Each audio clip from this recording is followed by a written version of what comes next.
I stared at the faded walls of my childhood bedroom, my fingers absently tracing the chipped paint near the doorframe. A deep groove marked the spot where my bookshelf had once stood, a place where I had carefully arranged my schoolbooks, notebooks, and the occasional novel I had read under dim lighting. It was strange to think that soon, none of this would be mine anymore. My mother, Deborah Carter, stood in the doorway with her arms crossed, her mouth set in that tight-lipped expression of forced patience.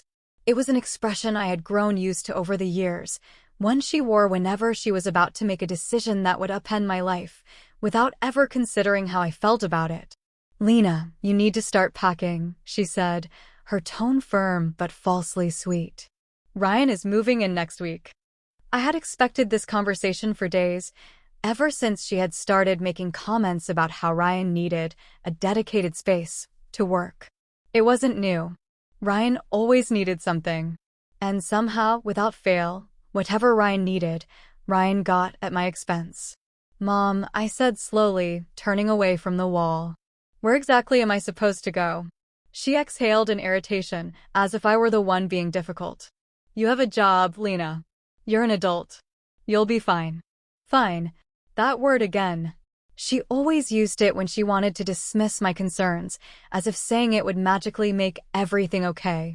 As if I hadn't spent my entire life being pushed aside so Ryan could have more, try more, fail more. "I know I have a job," I said, keeping my voice calm. "But you're asking me to leave my home, without notice, so Ryan can take my room?" My mother's expression softened briefly, but not with sympathy, just with that same patronizing tone she always used when she thought I was being dramatic. "Oh, honey, it's not like you don't have options. You should be happy for your brother. He's trying to build something here, and he needs a proper office space to do it." I swallowed down the bitterness creeping up my throat. Ryan has burned through every business he started. Why is this one different? "Because this time, he has a plan," she said, her voice etched with that unwavering belief she always had in him. "He's been working so hard, and I think he finally has a shot at making something successful. If this takes off, it could change everything for him." I wanted to laugh. Or scream. Maybe both. Instead, I just nodded. Because what was the point of arguing? It wouldn't change her mind. It never had. "So, that's it?" I asked, staring at her, searching for any sign of remorse. "You're just telling me to leave?" She sighed again, rubbing her temples as if I were giving her a headache. "Lena, you're acting like I'm throwing you onto the streets. You make good money, don't you? You can get an apartment. It's time you had your own space anyway." Time I had my own space?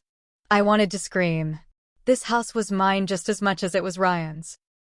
More so, even, because unlike him, I had never treated it like a revolving door for bad decisions.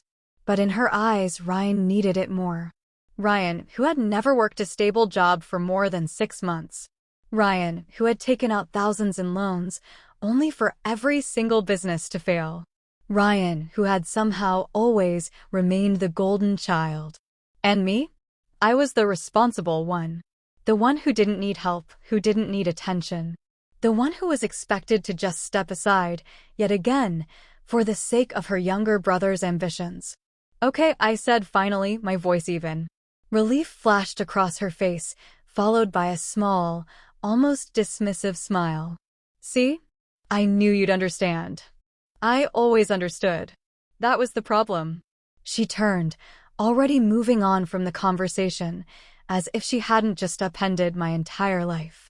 As if this was just another small favor she was asking for, rather than a blatant reminder that I had never truly mattered as much as Ryan. I stood there for a long moment, my hands curled into fists, listening to her footsteps fade down the hallway. She didn't know.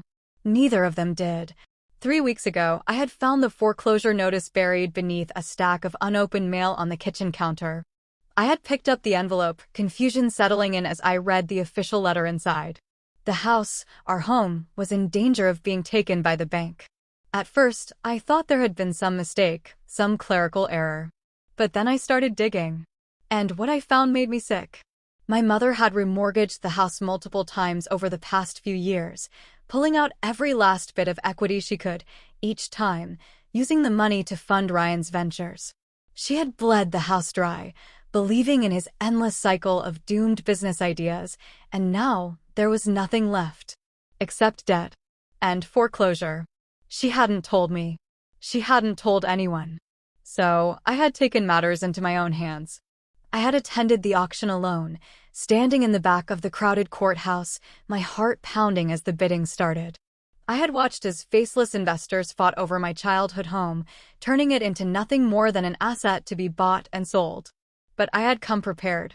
With careful planning, my own savings, and a bit of leverage from my real estate ventures my family had never cared to ask about, I had outbid them all. And just like that, the house became mine. My mother thought she was pushing me out. She had no idea that she had already lost her right to this home. I exhaled slowly, steadying myself as I glanced around my bedroom. Soon, it wouldn't just be my old room Ryan was taking over. Soon, the entire house would no longer belong to them. But I wasn't going to throw it in their faces. Not yet. No, I would let them have their little victory. Let Ryan gloat about his new office. Let my mother bask in the satisfaction of once again prioritizing her son over me. Because soon, they would learn the truth. And this time, I wasn't going to be the one left behind. The first thing I did after my mother left my room was sit on the edge of my bed and take a deep breath. I needed to keep my emotions in check. If I reacted too soon, if I showed even a flicker of resistance, they would know something was wrong. I had to play this carefully. For the next few days, I feigned compliance. I packed my things slowly, moving boxes out of my room one at a time. I made a show of looking for apartments online, scrolling through listings when my mother was in the room, letting her believe I was planning my departure. It wasn't difficult. She wasn't paying much attention anyway. Ryan, on the other hand, was enjoying every second of it. "I've already got plans for the room," he told me one evening, leaning against the doorway as I sorted through old books. "I'm thinking a sleek desk right here, some floating shelves, maybe even a couch in the corner for clients." Clients. As if he had any. I nodded, biting the inside of my cheek to stop myself from responding. He was gloating, basking in the victory my mother had handed him on a silver platter. He had no idea that I wasn't actually losing anything. I just smiled. "Sounds great, Ryan." If he noticed the edge in my voice, he didn't acknowledge it. Instead, he grinned and pushed off the doorway, already talking about the new business cards he was ordering. Once he was gone, I exhaled slowly and reached for my laptop. I had work to do. I had built my real estate business in secret, quietly accumulating properties while my family assumed I was just a low-level bookkeeper. It started small, one rental property, then two, then a partnership with an investor.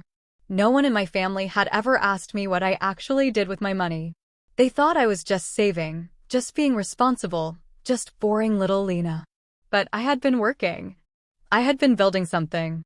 And now, all of that work was about to pay off. I sent a quick email to Monica Grant, my lawyer, confirming our meeting for the following week. She had already begun preparing the legal documents I would need, the lease agreements, the formal eviction notice, everything. I wasn't doing this out of spite. I wasn't even doing it for revenge. I was doing it because my mother and Ryan had never once considered how their decisions affected me. They had assumed I would roll over, that I would quietly disappear from this house and make room for Ryan's latest failed dream. They were wrong. The house belonged to me now. They just didn't know it yet. The weekend before I was supposed to move out, my mother stood in the kitchen, humming to herself as she made coffee. She was in a good mood, probably because, in her mind, she had successfully solved another problem, one that had never actually been a problem to begin with. "You'll let me know once you find a place, won't you?" she asked over her shoulder. "I can help with the deposit if you need it." I almost laughed. She was offering me money now? After spending everything she had on Ryan's businesses? "No need," I said smoothly, pouring myself a cup of coffee. "I've got it covered." She smiled, pleased. "See? I knew you'd be fine." There it was again. Fine. Always fine. I took a sip of coffee and studied her for a moment. She looked relaxed, content. She had no idea that in just a few days, her entire reality was about to shift. I wondered if she would still be humming then. Ryan, of course, had already begun taking over my room before I was even gone. One afternoon, I walked in to find him measuring the walls, muttering to himself about optimal desk placement. "Do you mind?" I asked, raising an eyebrow. He looked up, not even remotely apologetic. "Just getting a head start. You're almost done packing anyway." I glanced around at my half-empty bookshelves, the neatly stacked boxes, the bed I had slept in for over 2 decades. I had spent my childhood in this room. It had been my refuge, my space. And now Ryan was acting like it had never even been mine to begin with. I nodded slowly. "Right. Well, don't let me stop you." He grinned, oblivious. "Oh, I won't." I turned away before I said something I'd regret. By the time Friday arrived, my mother was all but celebrating. "I'll help you with the last of your boxes," she offered, already reaching for one of them. "You'll love having your own place, Lena. It's for the best. For the best." I smiled, the secret burning in my chest like a quiet flame. "You're probably right." She patted my arm, mistaking my silence for sadness.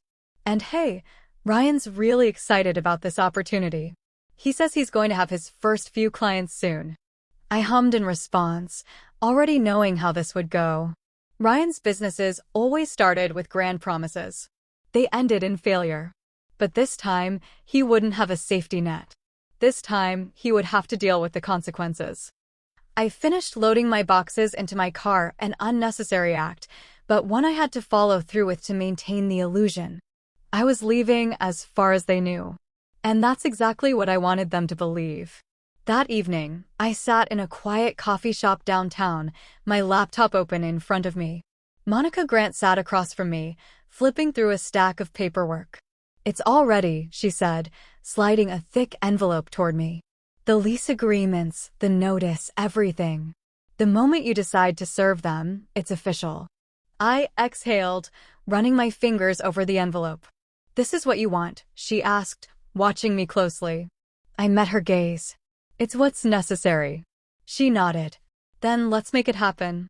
I tucked the envelope into my bag, feeling the weight of it settle against me. For years, I had been the responsible one. The overlooked one.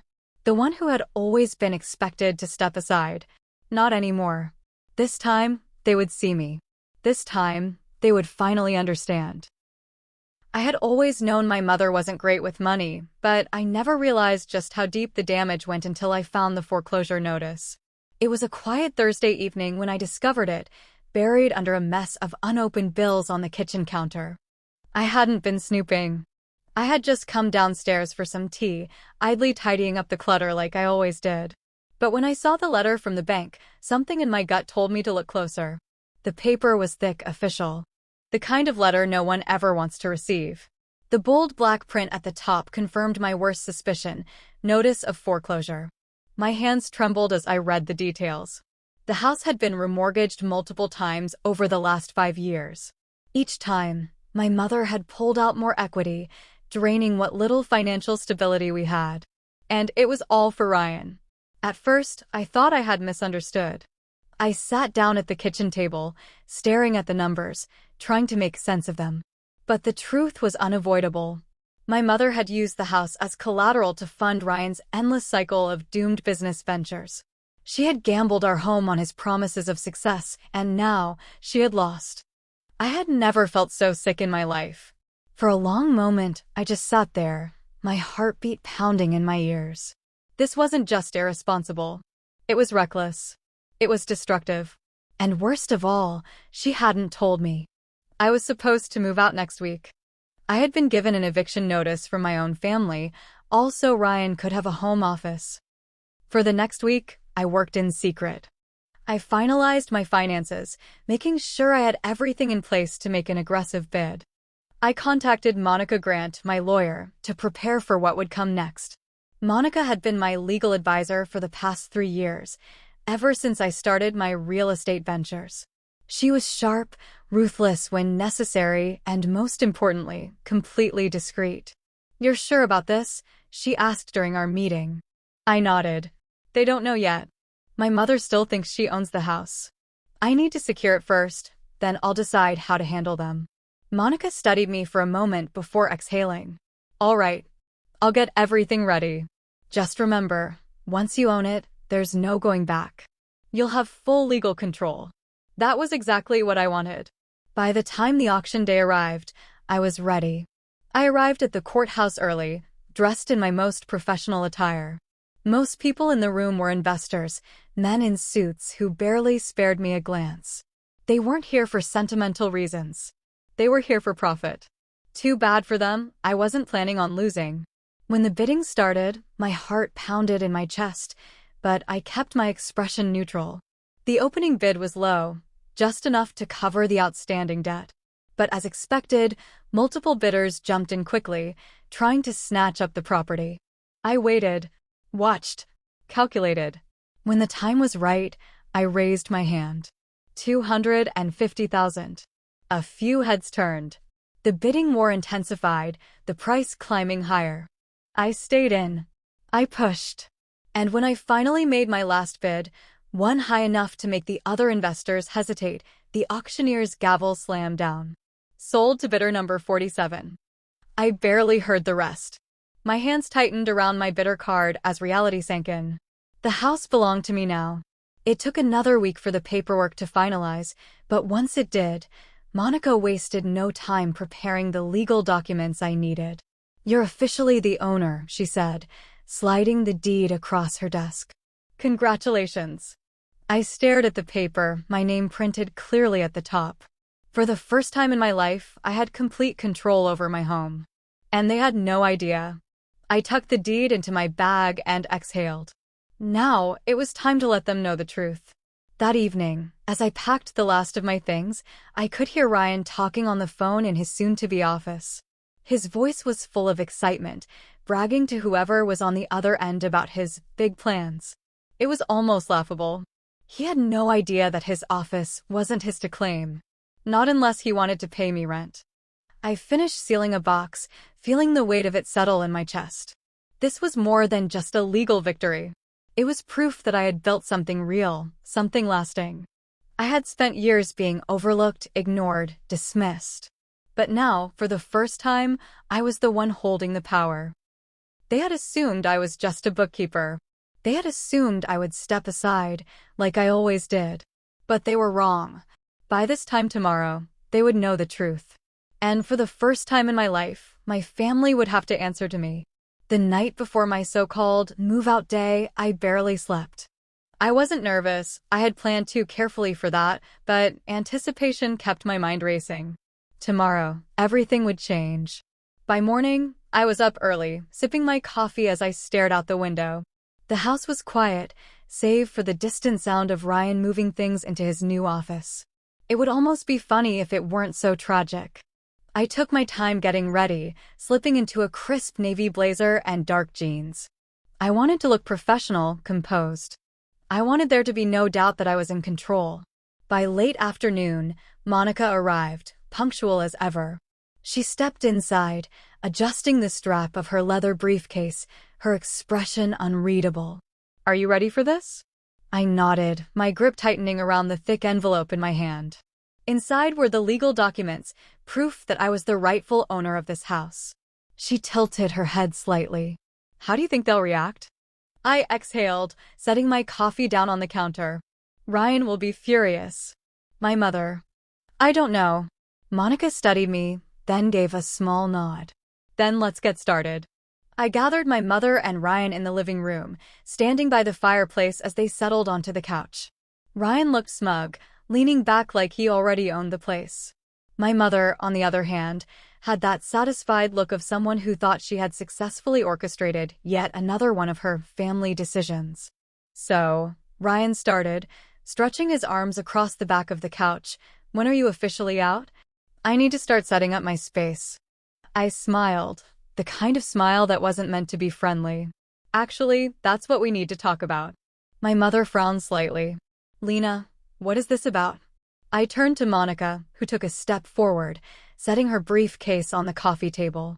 "Mrs. Carter, Mr. Carter," She began, her voice smooth and professional. "I'm Monica Grant, Lena's attorney." The change in their expressions was immediate. Ryan sat up straight, his smirk faltering. My mother blinked, confused. "Attorney," she repeated, glancing at me. I nodded. "Yes, Mom. My attorney. She's here because there's something you both need to know." I reached into my envelope, pulling out the official deed to the house. I set it on the table between us, watching as my mother's eyes darted to the header. Her face paled. Ryan, still not fully grasping the situation, leaned forward. "What's this?" Monica flipped open another document. "This," she said smoothly, "is the foreclosure notice that was issued on this property 3 weeks ago.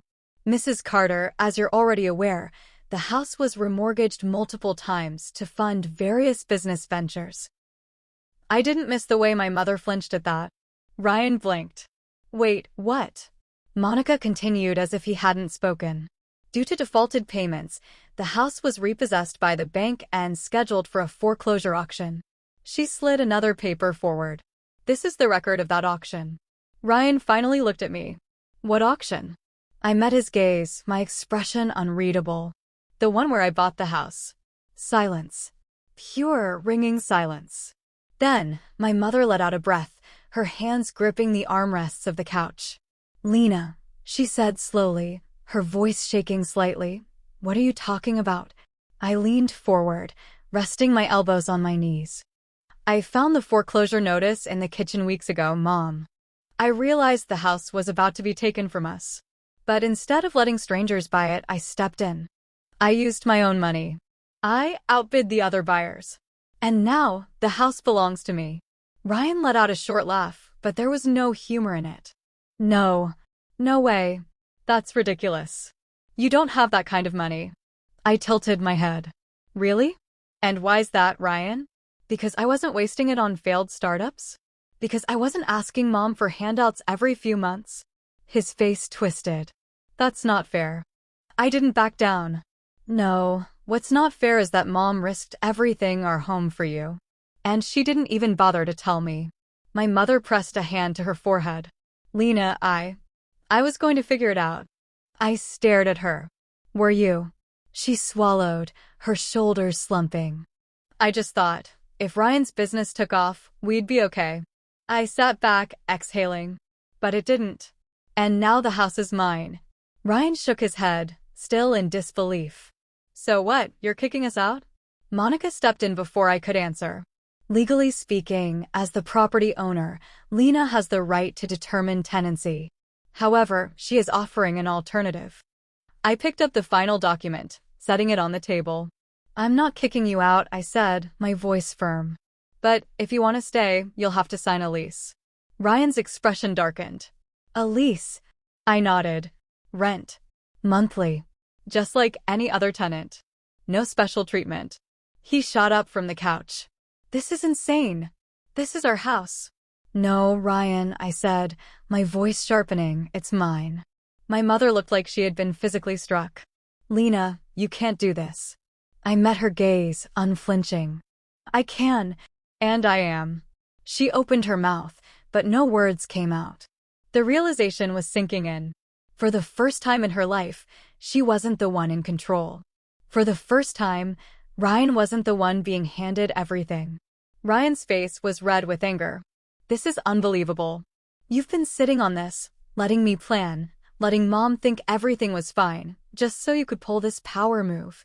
I stood up, my heart pounding but my voice steady. "No, Ryan. I was giving you both a chance to see how unfair this has always been. But you didn't. You assumed I would just leave. You assumed I didn't matter. So now, I'm making sure that I do." He shook his head furiously. "I'm not signing anything. You're not my landlord." I gave him a slow smile. "Then you have 30 days to move out." The air in the room turned ice cold. Ryan's jaw clenched. My mother was still staring at the documents, her hands trembling. I adjusted my blazer, feeling lighter than I had in years. "Take your time to decide," I said, stepping toward the door. "But understand this, there is no going back." I turned to Monica. "I think we're done here." She nodded, snapping her briefcase shut. Ryan was still fuming. My mother still in shock. And me? For the first time, I was exactly where I was meant to be. The house was suffocating in its silence. For years, I had been the quiet one, the reasonable one, the overlooked one. But now, the silence wasn't mine, it was theirs. I stood in the kitchen, sipping my coffee as the weight of last night's confrontation settled over the house like a storm that hadn't quite passed.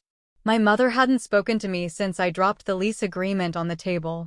Ryan had stormed upstairs, slamming his bedroom door, or rather, my bedroom door, before I could say anything else. Now, the sun streamed through the windows, cutting through the morning tension. I could hear faint movement upstairs, drawers opening and closing, followed by the muffled sound of my mother's voice. She was likely on the phone with someone, maybe one of her friends, explaining the unthinkable betrayal her daughter had just committed. I exhaled, setting my coffee cup down. This was inevitable. They had spent years taking without consequences. But now, for the first time, there were rules. They just had to decide whether they were willing to live by them. It wasn't until noon that my mother finally confronted me. I was at the dining table, organizing paperwork when she walked in, arms crossed, her face carefully composed. She looked tired, more tired than I'd ever seen her, but there was still steel in her posture. "Lena," she said, her voice tight. "We need to talk." I glanced up, placing my pen down. "I'm listening." She hesitated, as if choosing her words carefully. "You don't have to do this." I didn't react. "Do what, Mom?" Her jaw tightened. "Treat us like strangers. Like tenants." I sighed, pushing back my chair. "That's not what this is about. I didn't do this to punish you. But this house is mine now and things have to change." She bristled. "We're family, Lena. Do you really think making us sign a lease is the right thing to do?" I held her gaze. Was kicking me out for Ryan the right thing to do? Her lips parted slightly, a flicker of something guilt, maybe passing through her eyes. "I didn't kick you out," she argued, though there was no real conviction in her voice. I let out a short laugh. "Mom, let's not rewrite history. You told me to leave so Ryan could have an office. You never once asked if I was okay with it. You just assumed I'd be fine, like always." She looked away, the reality of my words settling in. I softened, but only slightly. "I didn't buy this house to get back at you. I did it to save it. You were about to lose everything, and you didn't even tell me." She swallowed hard. "I thought I could fix it." I leaned forward. "Mom, I fixed it." Silence stretched between us. Finally, she let out a slow breath, some of the fight leaving her shoulders.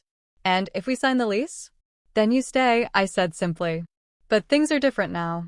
No more handouts for Ryan. No more reckless spending.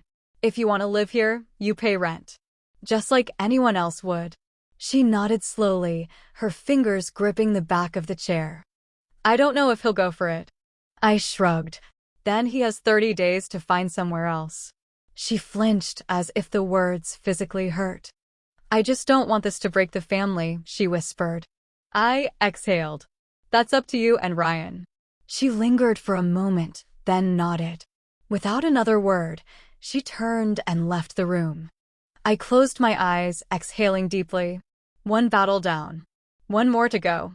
Ryan didn't surface until later that night. I was in the living room, curled up with a book, when I heard his footsteps approach. He stopped in the doorway, arms crossed, his expression a mix of anger and something else, something uncertain. "You really think you're some kind of big shot now, huh?" His voice was sharp, but there was an edge of something deeper beneath it. I closed my book, meeting his gaze. "No, Ryan. I just finally decided to stop being your safety net." He scoffed, but I could see the crack in his bravado. "I don't need a safety net." I arched a brow. "Then paying rent shouldn't be a problem, should it?" His jaw clenched. "This is our house, Lena." "No, Ryan. It was Mom's house. She lost it. And I bought it." He shook his head. "I just don't get it. You had money this whole time? Since when?" I leaned forward. "Since I worked for it." He was quiet for a long moment. Then, almost hesitantly, he asked, "And you really expect me to sign a lease? I nodded. Yes. Rent is due on the 1st of every month. No exceptions. His lips pressed together. And if I don't? I met his gaze, unwavering. Then you move out. His nostrils flared, his fists clenching at his sides. But he didn't argue. Not this time. Instead, after what felt like an eternity, he exhaled and turned away, muttering, "I'll think about it." I watched him go, something heavy settling in my chest. For the first time in my life, Ryan had to think about consequences. It was a start. The next morning, the lease agreement was still sitting on the dining table, untouched. I didn't push. I had done my part. The choice was theirs now. By mid-afternoon, my mother came downstairs, wordlessly picking up a pen. She hesitated only briefly before signing her name on the dotted line. I let out a breath I hadn't realized I was holding. "Thank you," I said softly. She didn't look at me, but she gave a small nod before walking away. Later that evening, I found Ryan in his soon-to-be office, staring at the blank lease agreement in front of him. "You don't have to stay," I said quietly. "But if you do, these are the rules."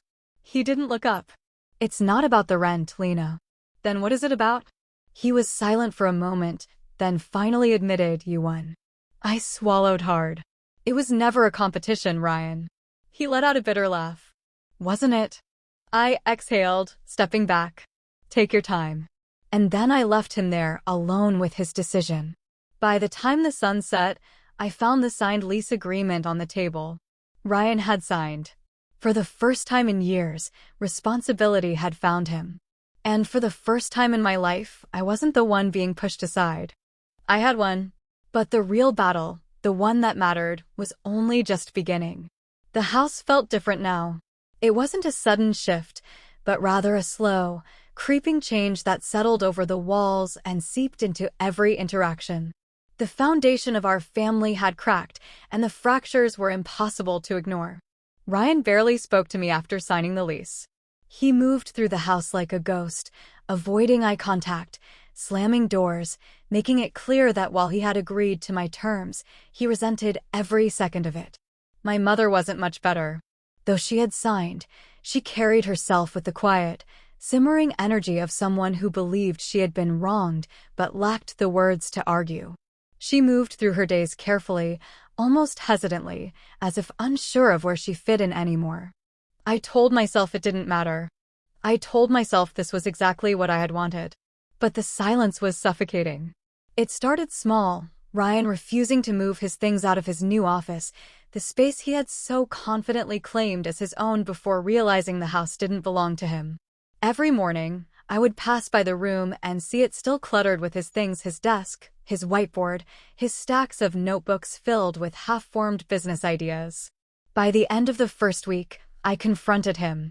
"Ryan," I said, standing in the doorway, arms crossed. "You need to move your things." He barely glanced up from his laptop. "Why?" I exhaled sharply. "Because this isn't your office anymore. You're a tenant now, not the owner." He scoffed, closing his laptop. "You're enjoying this, aren't you?" I tilted my head. "Enjoying what?" "Having power over us." His voice was bitter, his eyes dark with resentment.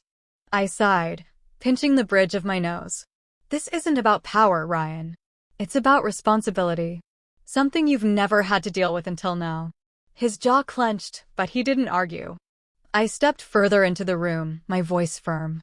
"You have a week to clear this out. If you don't, I'll do it for you." His eyes flashed with anger, but I didn't wait for a response. I turned and walked away. By the next morning, the room was empty. My mother, on the other hand, took a different approach. Guilt. She wasn't outright hostile like Ryan, but she carried herself like a martyr, like a woman who had been deeply wounded by betrayal. She sighed whenever I walked into a room. She sat at the kitchen table with a somber expression, stirring her tea as if she were living in a tragedy of her own making. I ignored it at first, but by the end of the second week, I was exhausted. "Mom," I said one morning, setting my coffee cup down with a little more force than necessary. "If you have something to say, just say it." She blinked, as if caught off guard by my directness. "I just don't understand how we got here, Lena." I let out a slow breath, forcing myself to stay calm. We got here because you put everything on Ryan. Because you put everything into him instead of protecting what we already had. She flinched. I was trying to do the right thing. I nodded, but my voice was firm. And now, I'm doing the right thing. Her hands tightened around her teacup. It just feels cold. Everything is so formal now. A lease agreement. Rent checks. Like we're strangers. I sighed, rubbing my temples. Mom, I didn't create this distance. You did. The moment you decided Ryan's success was more important than my stability, you made that choice. You can't be upset with me for refusing to be walked over anymore. She looked down at her tea, silent. I stood up, grabbing my coffee. You want things to be different? Then start acting like they are. She didn't argue. She just sat there, stirring her tea. The real breaking point came with Ryan. At the end of the month, when rent was due, I sent out digital invoices, standard, professional, nothing excessive. My mother sent her payment without hesitation, likely out of some sense of obligation, but Ryan refused. Instead, he left a crumpled wad of cash on the kitchen counter. No note, no acknowledgement, just messy bills haphazardly thrown together. I stared at it for a long moment, then exhaled. It wasn't about the money. It was about defiance. About making it clear that he didn't see me as his landlord, that he still believed this was his house. I walked into the living room, where he was sprawled on the couch, scrolling through his phone. Ryan, I said, arms crossed. This isn't how rent works. He didn't look up. It's money, isn't it? I clenched my jaw. I set up a system for a reason. Rent is paid formally, through the channels I provided. He scoffed. You're really that obsessed with control, huh? I took a deep breath, steadying myself. This isn't about control. It's about professionalism. If you want to be treated like an adult, act like one. He rolled his eyes. You're ridiculous. I stepped closer. Ryan, if you don't pay rent properly next month, I'll have to issue a formal warning. The next step after that is eviction. That got his attention. His head snapped up, his eyes narrowing. You wouldn't. I held his gaze, unwavering. Try me. A tense silence stretched between us. Finally, he exhaled, shaking his head. Fine. Whatever. The next day, the rent appeared in my account, properly submitted. It wasn't a victory, not really. But it was a step. By the end of the second month, the house started to settle into its new rhythm. The tension never fully left, but it lessened, became something manageable instead of something suffocating. My mother adjusted slowly. She stopped sighing every time she saw me, started speaking to me in a way that felt real instead of passive-aggressive. She still struggled with her pride, but there were moments, small moments, where I saw genuine understanding in her eyes. Ryan, for all his resistance, started to adapt. He paid rent on time, stopped treating the house like his personal playground, even started spending less time sulking and more time actually working. It wasn't a perfect shift, but it was progress. One evening, as I sat at the dining table going through paperwork, Ryan walked in, lingering in the doorway. I glanced up. What? He hesitated. Then, after a long pause, he said, I need help with something. I blinked. With what? He exhaled, rubbing the back of his neck. My business. The consulting thing.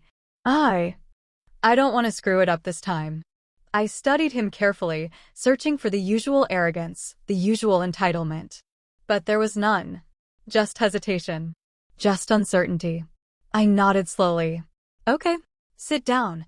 He did. And for the first time, in what felt like forever, we had a real conversation. One built not on obligation or resentment, but on something new. Something that finally felt like family. Change didn't happen overnight. For the first few weeks after Ryan and my mother signed the lease, I expected things to go back to the way they were: arguments, tension, passive-aggressive silence.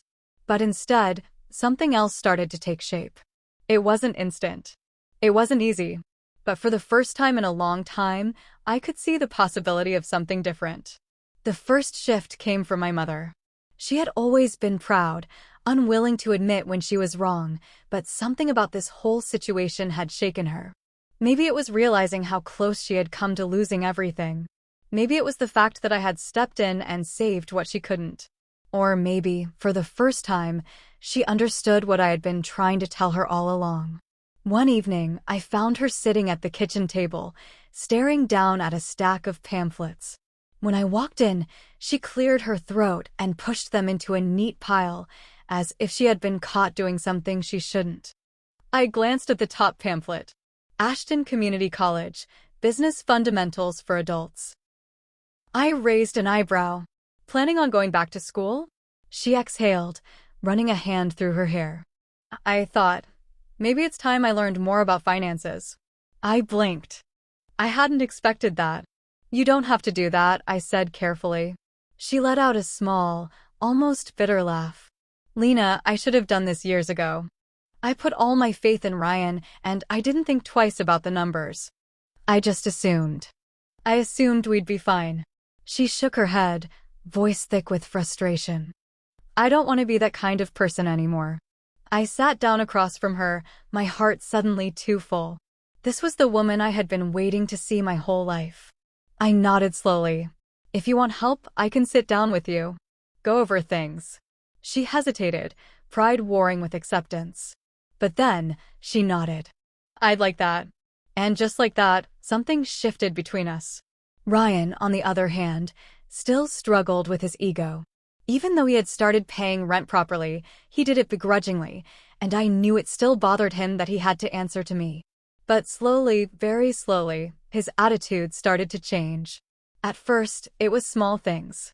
Instead of glaring at me every time I reminded him about rent, he simply nodded. Instead of stomping around the house, slamming doors to prove a point, he kept to himself. He started leaving the house more often, disappearing for hours at a time. At first, I thought he was sulking, hanging out with friends or wasting time somewhere. But then, one afternoon, I walked past his old office and saw something I hadn't expected. He was working. Genuinely working. He had his laptop open, spreadsheets in front of him, a notebook filled with notes and calculations. He was frowning in concentration, not frustration.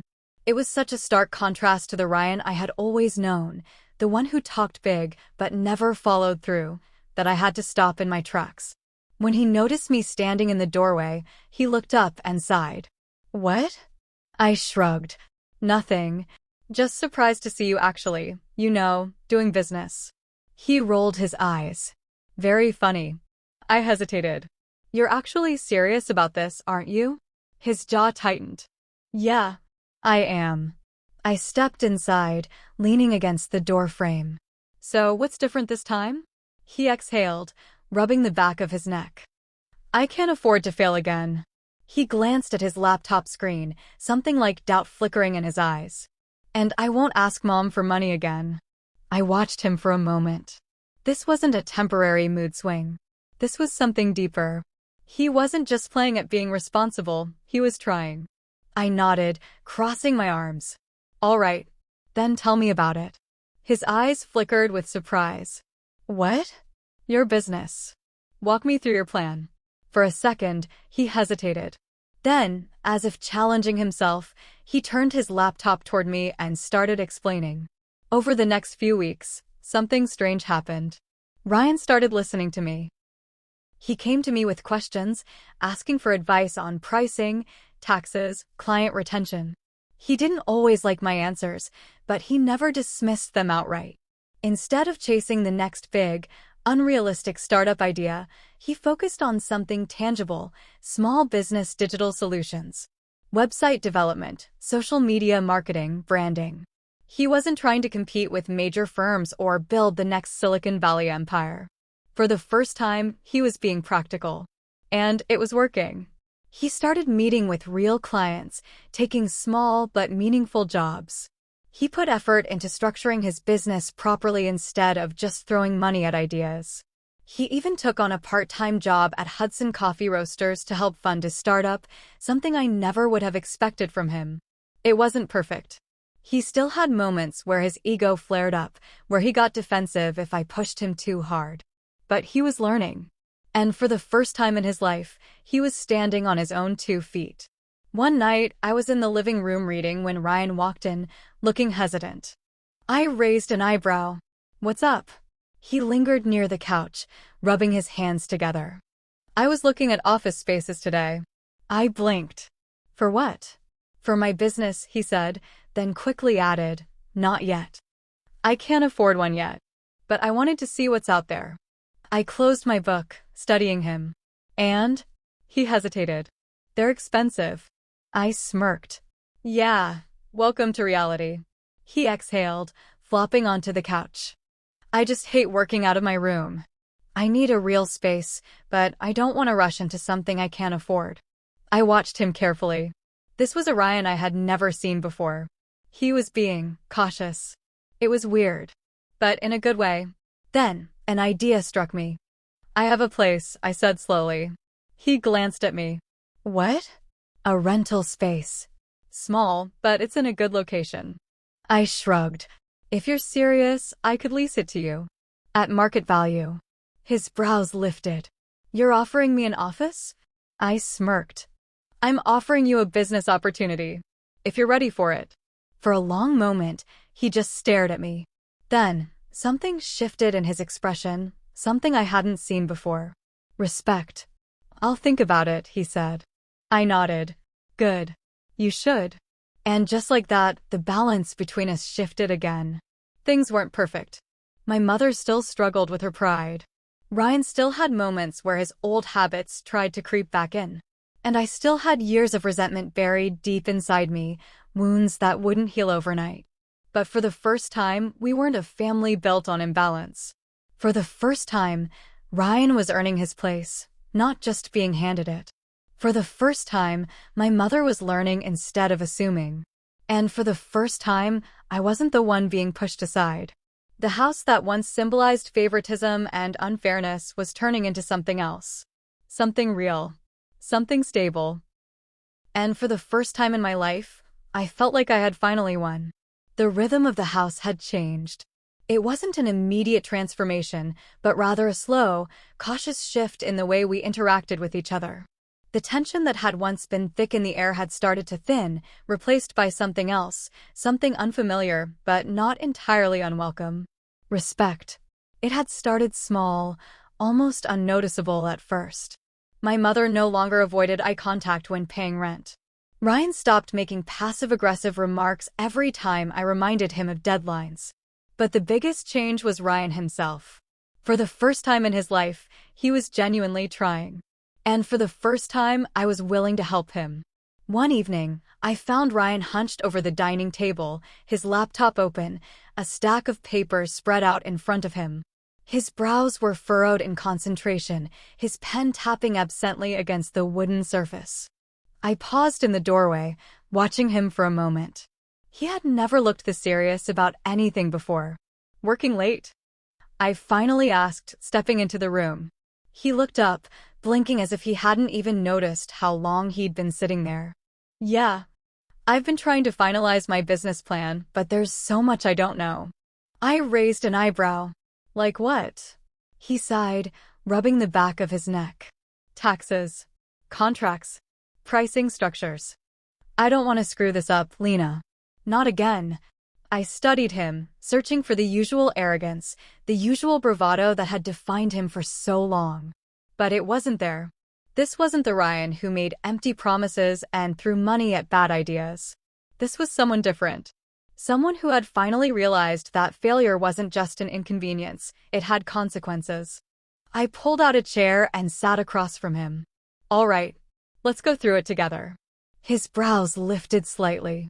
"You're serious?" I smirked. "I'm always serious. Now, show me what you have." For the next 2 hours, we went through every detail of his business plan. I helped him organize his expenses, set realistic revenue goals, and even walked him through the basics of managing a proper client contract. He listened. Really listened. And when he didn't understand something, he didn't brush it off. He asked questions. "Okay, so let's say a small business hires me to build their website," he said, tapping his pen against his notebook.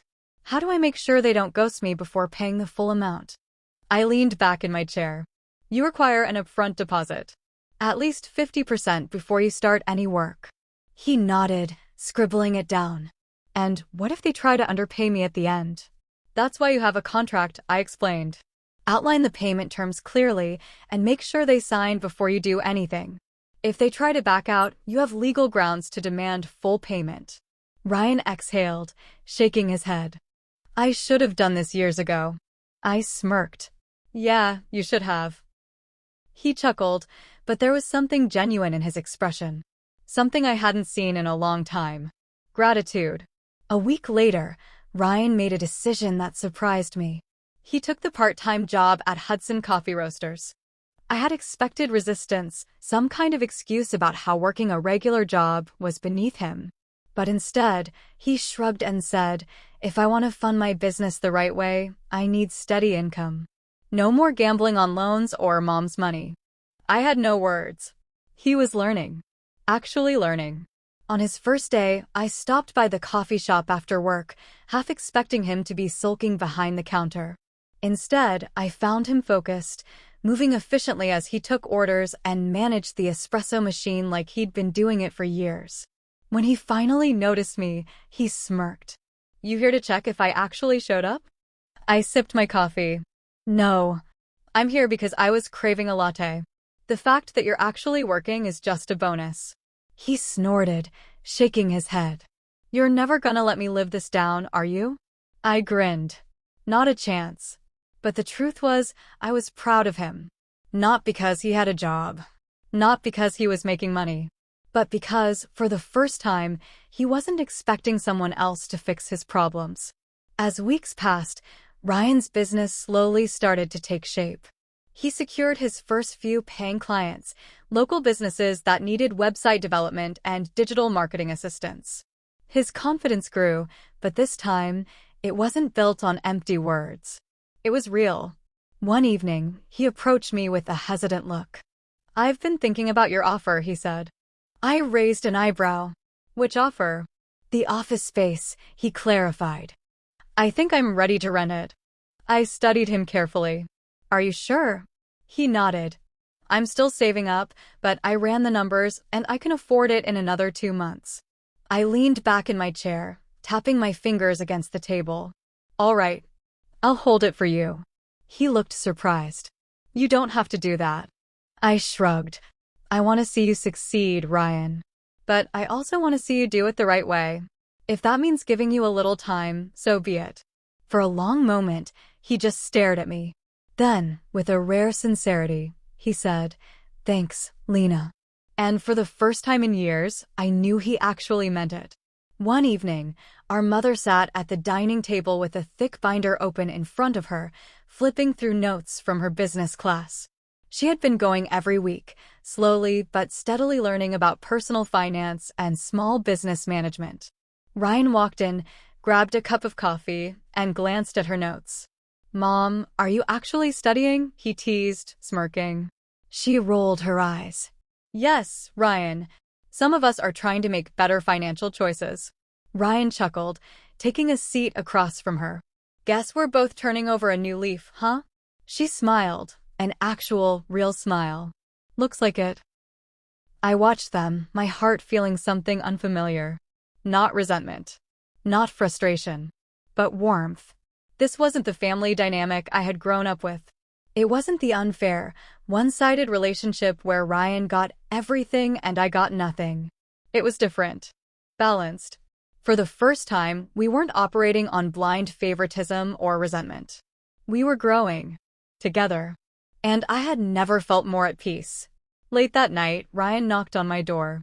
I looked up from my book. What's up? He hesitated, then finally said, I just wanted to say. I get it now. I blinked. Get what? Why you did all this, he admitted. I hated you for it at first. I thought you were just trying to prove a point, trying to humiliate me. I set my book down, watching him carefully. But you weren't, he continued. You were just holding me accountable. I exhaled. Yeah, I was. He nodded slowly. And I needed it. Something inside me softened. This wasn't an apology. It was something better. Understanding. I gave him a small smile. Yeah, you did. He smirked. Still doesn't mean I like paying rent to my big sister. I chuckled. Tough luck. And for the first time, we laughed together, like siblings. Like a family that was finally learning how to rebuild. 6 months had passed since the day I revealed my ownership of the family home, and the transformation within our household was nothing short of remarkable. The journey from resentment and betrayal to understanding and unity was neither swift nor effortless, but with each passing day, we found ourselves rebuilding the bonds that had once been fractured. Ryan's flourishing business. Ryan's evolution from a reckless dreamer to a disciplined entrepreneur was perhaps the most astonishing change. After months of meticulous planning and hard work, he officially launched Carter Digital Solutions, a company dedicated to assisting small businesses with website development and online marketing. Initially, his client base was modest: local cafes, boutique stores, and budding artists seeking an online presence. However, Ryan approached each project with a level of dedication and professionalism I had never seen in him before. He meticulously tailored each website to reflect the unique identity of his clients, ensuring their visions were brought to life in the digital realm. Word of his exceptional work began to spread, and soon, Carter Digital Solutions became synonymous with quality and reliability within our community. Ryan's commitment to his clients fostered trust and loyalty, leading to a steady stream of referrals and repeat business. Observing his growth, I couldn't help but feel a swell of pride. This was the same brother who had once squandered opportunities and resources on ill-conceived ventures. Now, he was a respected business owner, contributing positively to the community and, more importantly, taking responsibility for his actions. Mom's financial awakening. My mother's transformation was equally profound. The realization of her financial mismanagement had been a harsh wake-up call, but she faced it with humility and determination. Enrolling in business classes at Ashton Community College was her first step toward redemption. Initially, she struggled with the coursework, often staying up late to grasp complex financial concepts. But her perseverance paid off. She began to understand the importance of budgeting, saving, and making informed financial decisions.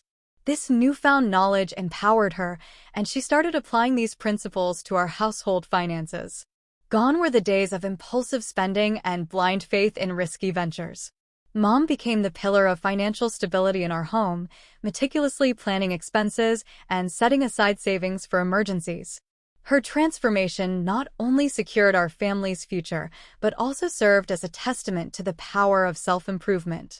Our relationship, once strained by years of neglect and favoritism, began to heal.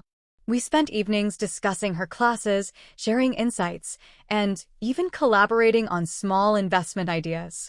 The respect I had longed for was finally reciprocated, and our bond grew stronger with each passing day. The rent-to-own agreement. Recognizing the positive changes in both Ryan and Mom, I proposed a rent-to-own agreement for our family home. The idea was to provide them with the opportunity to regain ownership, symbolizing a fresh start and a commitment to our renewed unity. The terms were straightforward. A portion of their monthly rent would contribute toward the eventual purchase of the house. This arrangement not only offered them a tangible goal, but also reinforced the importance of financial responsibility. Mom was moved to tears by the proposal, expressing her gratitude and acknowledging her past mistakes. Ryan, too, was appreciative, viewing it as a chance to contribute meaningfully to our family's legacy. Family dinners, a new tradition. In an effort to strengthen our familial bonds, we established a tradition of weekly family dinners. Every Sunday evening, we gathered around the dining table to share a meal, discuss our achievements, challenges, and aspirations. These dinners became a sanctuary of open communication and support. We laughed over shared memories, debated current events, and offered advice on each other's endeavors.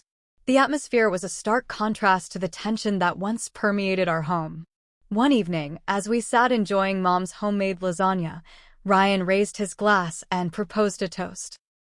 "To new beginnings and the strongest family I know," he said, his voice filled with emotion. We clinked our glasses, the sound resonating with the unspoken acknowledgement of how far we had come. In that moment, I realized that the true victory wasn't in the financial stability or business successes, but in the love and respect we had rebuilt. Ryan's continued growth. Ryan's journey of self-improvement didn't stop with his business. He sought mentorship from established entrepreneurs, attended workshops, and even started mentoring local youths interested in technology. His commitment to personal and professional growth was unwavering. He also became more involved in community initiatives, offering free seminars on digital literacy for small business owners. His efforts were recognized by the local Chamber of Commerce, earning him an award for community service.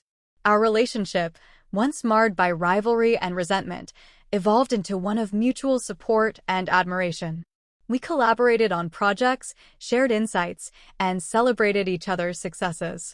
The sibling bond that had been overshadowed by years of discord was now a source of strength and joy. Mom's community engagement. Empowered by her education and renewed confidence, Mom became an advocate for financial literacy in our community. She volunteered at local community centers, teaching budgeting and savings classes to individuals and families. Her efforts were met with enthusiasm, and she quickly became a respected figure in the community. People sought her advice, not just for her knowledge, but for her empathetic approach and willingness to share her own experiences. One afternoon, after concluding a workshop, she confided in me, "I feel like I'm finally making amends for the past, Lena. Helping others avoid the mistakes I made gives me a sense of purpose." I squeezed her hand, tears welling in my eyes. "You've come a long way, Mom. We're all proud of you." A home transformed. The physical space of our home transformed alongside our relationships. We undertook renovation projects together, painting walls, refurbishing old furniture, and creating a garden in the backyard. Each project was a labor of love, symbolizing our commitment to nurturing our family and our home. The once neglected garden bloomed with vibrant flowers and fresh vegetables, a testament to our collective effort and care. The living room, once a place of silent tension, now echoed with laughter and lively conversations. Our home became a gathering place for friends and neighbors, hosting barbecues, game nights, and holiday celebrations. It stood as a symbol of resilience, unity, and the power of second chances. Reflection and gratitude. As I sat on the porch one evening, watching the sunset cast a golden hue over our garden, I reflected on our journey. The path had been fraught with challenges, but each obstacle had led us to a place of deeper understanding and connection. I realized that the eviction notice, which once felt like the end of my world, had been the catalyst for our transformation. It forced us to confront our flaws, reevaluate our priorities, and rebuild our relationships on a foundation of honesty and respect. The true victory wasn't in the financial stability or the successful businesses, but in the love and unity we had cultivated. We had become a family rebuilt, not just in structure, but in spirit. Looking ahead. With our bonds stronger than ever, we look to the future with optimism.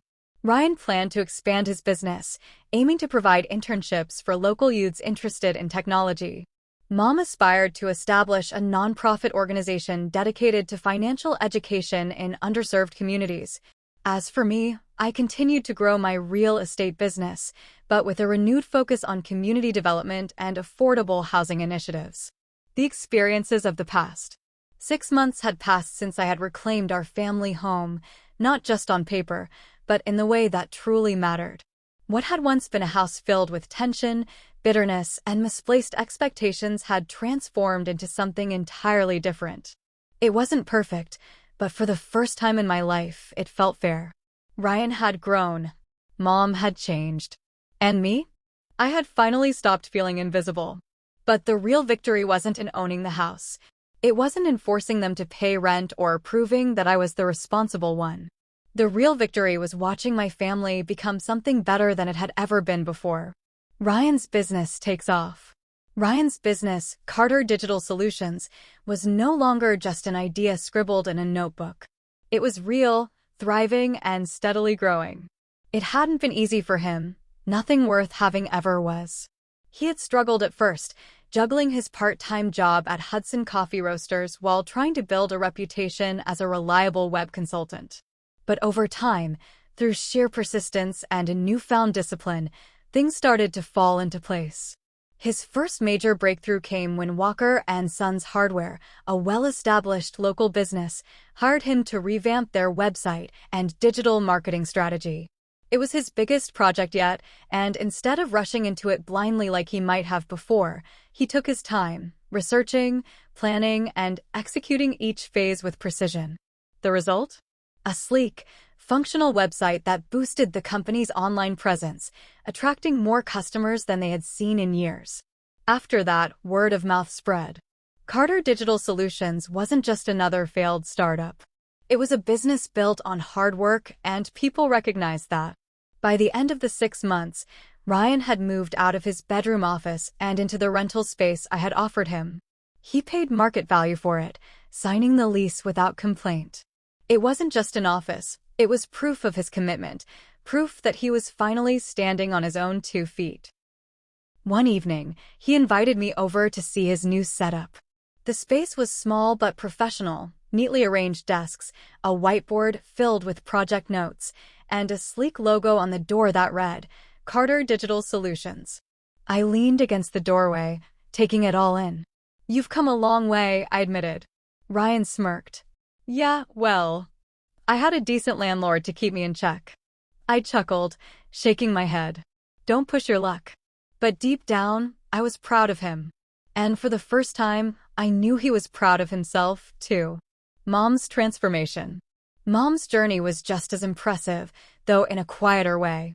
She had continued her business fundamentals courses at Ashton Community College, absorbing knowledge like a sponge.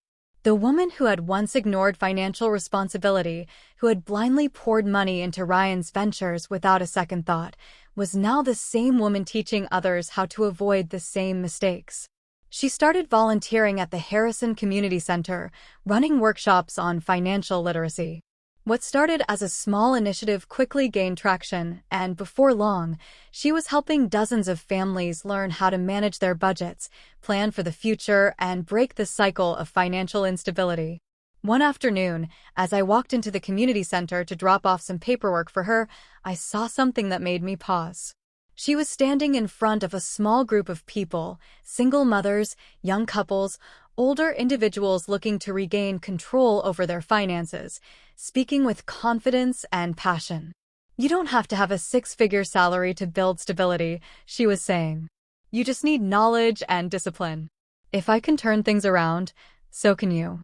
I watched as the audience nodded, taking notes, absorbing every word. This was my mother, the woman who had once put everything on Ryan, who had once seen me as the reliable one, but never truly valued what I brought to the table. She had changed. And when she spotted me in the back of the room, she smiled, a real, genuine smile. After the session, she walked over and hugged me. "You know," she murmured, "I used to think you were the one who didn't need help. But I was wrong. You needed to be seen." I swallowed past the lump in my throat. "I see you now, Lena," she whispered. "And I'm so proud of you." I closed my eyes, letting the words sink in. For so many years, I had been waiting for this moment. And now that it was here, I realized something. I didn't need her validation anymore. But damn, it still felt good to have it. The final piece, our home. The rent-to-own agreement had been a game changer. Mom and Ryan continued to pay rent on time, but now, each payment brought them closer to reclaiming ownership of the home. It wasn't just a financial arrangement, it was a symbol of responsibility, of growth, of proving that they were capable of holding onto what truly mattered. The house itself had changed too. Gone were the years of neglect, of mismatched furniture and cluttered spaces. Together, we had renovated the worn-out parts of our home, repainting the walls, refurbishing the kitchen, and even creating a small garden in the backyard, something that had always been Mom's dream. One weekend, as we stood outside, admiring the newly planted rose bushes, she turned to me. "When the house is officially ours again," she said softly, "will you move out?" I smiled, shaking my head. "I don't think so. She looked surprised. Really? Yeah, I admitted, glancing around. For the first time, this house actually feels like home. She nodded, tears glistening in her eyes. And for the first time, I knew she understood. The true victory. 6 months ago, I had thought revenge would be the most satisfying part of this journey. I had imagined that the greatest victory would be forcing them to see how wrong they were, making them pay for the years of neglect, proving that I was the one in control now. But standing in that garden, looking at my mother, my brother, and the home we had rebuilt together, I realized something. The real victory wasn't in proving them wrong. It was in helping them grow. Ryan had learned responsibility. Mom had learned accountability. And me? I had learned that I wasn't invisible. I had learned that my value didn't come from being the responsible one, it came from being me. That night, as we gathered around the dining table for our weekly family dinner, something hit me. The house that had once been a symbol of inequality was now a symbol of change. The family that had once been broken was now learning how to be whole. And as laughter filled the air, as stories were shared and plates were passed, I knew, without a doubt. I had won, but not in the way I had expected. I had won something so much greater. I had won my family back.